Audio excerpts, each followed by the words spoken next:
Welcome to Meet the Boss TV. I'm Anna Gilligan. In this week's sponsor focus, Sandusky, Ohio, where the Kalahari Resort and Convention Center is using innovative technology to meet the challenges of multi-site management, travel costs, and competition. We have a 3-person IT staff.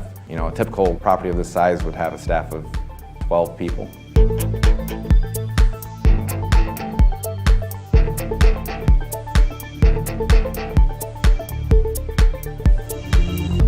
I'll be speaking with Matthew Dick about the issues he's faced with as the information technology manager and the solutions that have worked for him. But first, what does the Kalahari Resort and Convention Center do? The Kalahari is an African-themed resort. We have authentic items that we import from Africa yearly. We have 884 hotel rooms. We also have the largest convention space within the area so that we can service clients and businesses for their meetings, and also during those meetings they can have fun in the water park, and then obviously our restaurants and other areas. So what are some of the challenges you've been faced with so far in terms of technology? Staffing. With the economy the way it is, staffing for IT is definitely keeping slim. So we have a 3-person IT staff, and with that we encompass the whole property. We're responsible for project design, so any new builds, any new projects that we have, we're responsible for laying out all those systems. So this is really a giant property, Absolutely. And I imagine there's a lot of pressure on your team to make sure it all runs smoothly. Yes. Could you give me an example of an issue you have encountered and a solution you used to overcome it? We have a lot of issues with traveling and getting information back and forth. So recently we purchased the Polycom HDX 8000 unit, which is a video conferencing unit. That unit there has allowed us, we have one at our Wisconsin property, our sister property, and then we have one here. That allows us to have instantaneous interaction with our team there, so we save on the travel costs and all that, and then we're able to have a little bit more of a personal meeting. So that's been very key, getting a lot of, as we are a very fast-paced company, to get our solutions and our decisions made quickly and effectively. It sounds like that has really cut down on costs for you. Absolutely. What differentiates you from your competitors from a technology standpoint? From my previous work experiences, this is definitely the most technology advanced property that I've been at for a hotel, for a water park resort. So we definitely have state-of-the-art. A lot of our properties don't have convention space, nor do they have the amount of convention space that they do, nor do they have America's largest indoor water park attached to it as well. So those combinations there just make us different from every competitor that we have. The technology standpoint, we put a lot of investment. The technology that we're putting into the convention center expansion, we're looking at probably over about 1.4 million currently right now, and that's just from the audiovisual portion of life right now. So definitely a lot of value in getting it right, and also making sure that we plan for growth. With 884 guest rooms and suites, 250,000 square feet of water park, and one of the largest arcades in the Midwest, Kalahari needs a strongly connected technology system to ensure uninterrupted business. I asked Matt how he makes sure that all of the needs of their clients and guests are met. Being from an IT perspective, you have a lot of IT people that don't really deal with a lot with guests, but being in the hospitality market, we have to. We deal with guests on a daily basis, guests or clients in the convention center.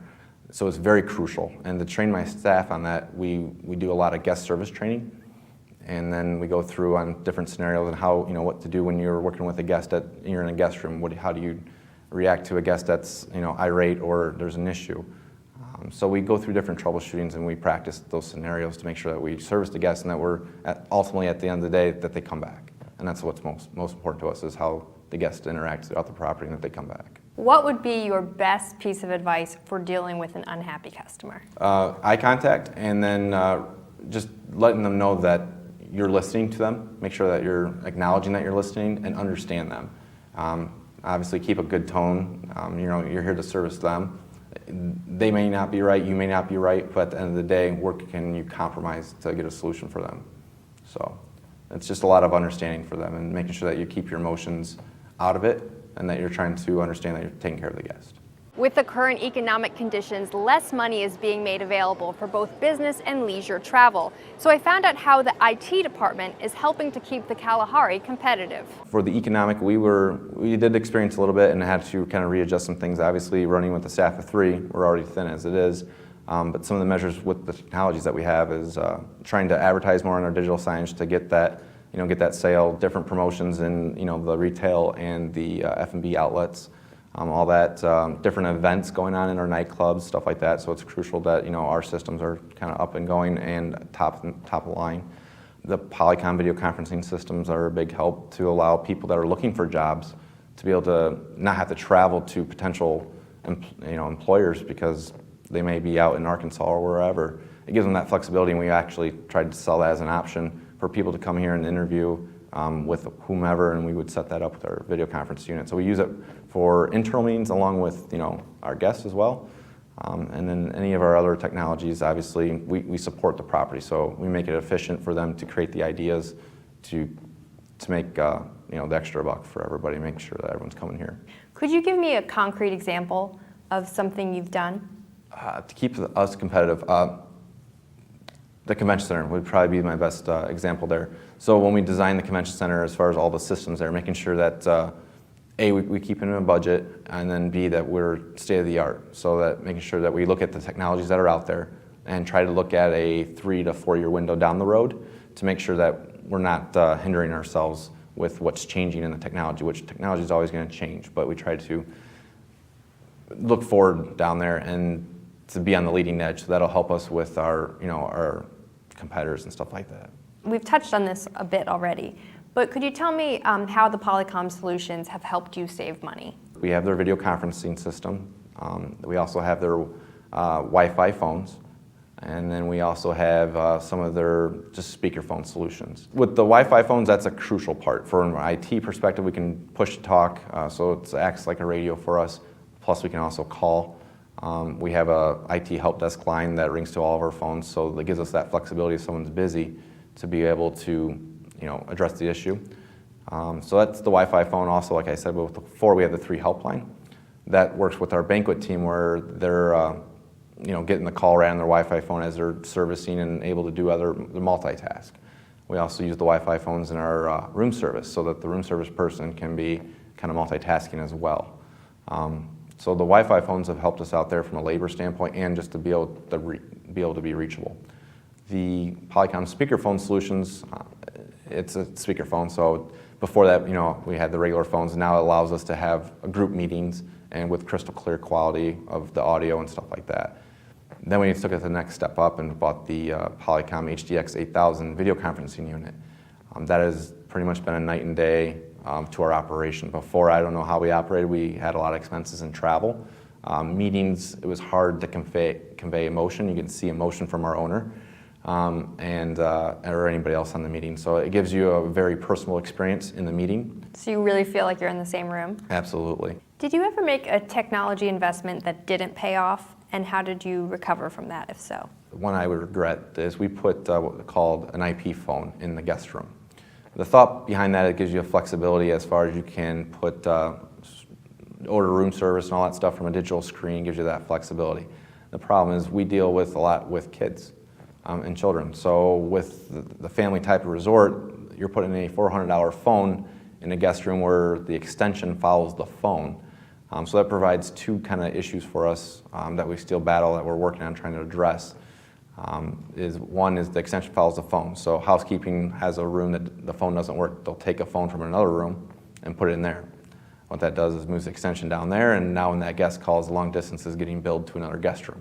And then we have to go find that phone. The other thing is obviously just beating up the phone. You're putting a $400 phone in there where most hotels use an analog system, which a phone there is like $20.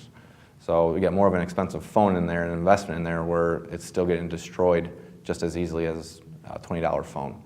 So we're reviewing on trying to retrofit and go backwards into the analog system for our guest room side and just stick with the IP phone system for our administrative side of things. So from that experience, what advice would you give anyone watching this about technology investments in general? Ask questions. I firmly believe, to be partners with our competition, to ask them what works for them. We try to interact with the community and being open to other people's eyes at it. Ask questions, detail it out, make sure to review the ROI, make sure it has some ROI for you, and just make sure that everyone's in the loop and understanding of it is key. So you talk with your competitors and share information? Basic information. From a lot, I'm very connected in the community as far as from an IT background there, so the IT community is very tight-knit. So I'll reach out to my IT partners at Cedar Fair that I've previously worked at, or at other properties, just to see how they're doing, or hey, can I visit here? Can I look at what you guys got going on? And we offer that same flexibility. We'll do tours or show people our technology, just to give them different ideas. Even businesses that have nothing to do with resorts or anything like that, other businesses have come through our other vendors and partners to show off the property and show them the technologies that we have had. So we use it as a sales tool as well for others. And speaking of budget, a lot of times organizations cut the IT budget. Absolutely. When there are issues. What is the belief behind? I understand you have a pretty large one. Mm-hmm. Why is your owner so invested in technology here? Because let's face it, nowadays with technology, there's not a business entity that doesn't have technology involved in it somehow. So technology is integrated into the business model, whatever you're doing. And it's showing how it can make you efficiencies with, the systems can do things that, an employee would normally do, so it's cutting some labor there. It's faster, it's quicker, so technology just allows us to be one step ahead of the curve and efficient as possible. For more fantastic interviews directly related to your business, be sure to explore Meet the Boss TV.